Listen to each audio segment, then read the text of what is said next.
Oh, Mr. Weston. Emma, my dear. Mr. Weston. Mr. Elton. Please tell me, any news of Frank? Is he coming tonight? Well, my son, Mr. Knightley, though tied to his aunt, is a bit of a traveller, like myself. And only the other day. Do you think your father is quite comfortable in that chair? Yes, I'm sure he is. The Westons always take such care.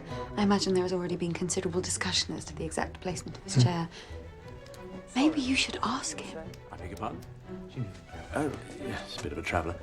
You see, Frank is quite impetuous, like his father. He's always dashing off on his black stallion whenever he can.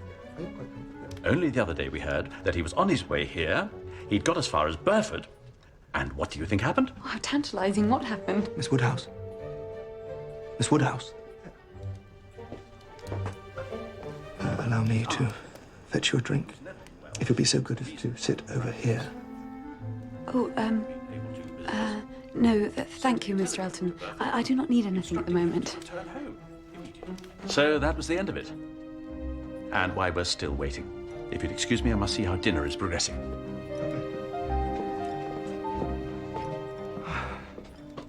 Mrs. Knightley?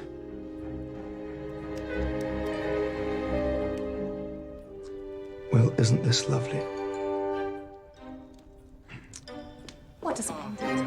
Mr. Elton. It all looks so much Yeah. further. And Isabella. Thank you, Mr. Weston. Next to Mr. Elton. Miss Woodhouse. Emma, my dear. Next to us.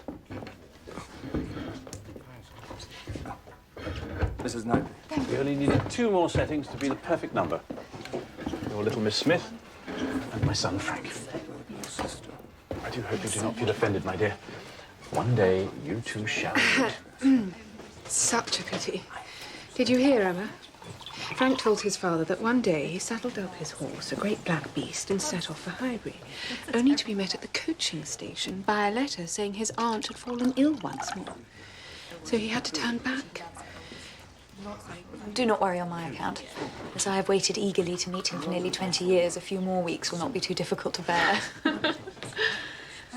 I think to set off like that, impulsively, recklessly even, to risk disobeying his aunt in order to do a duty to his father shows a fineness of spirit in Mr. Churchill, a keenness of feeling, a most romantic nature, and a thoroughly good heart. It's the horse I'm sorry for. For my part, it only makes my anticipation in meeting this young man even stronger. Any woman would respond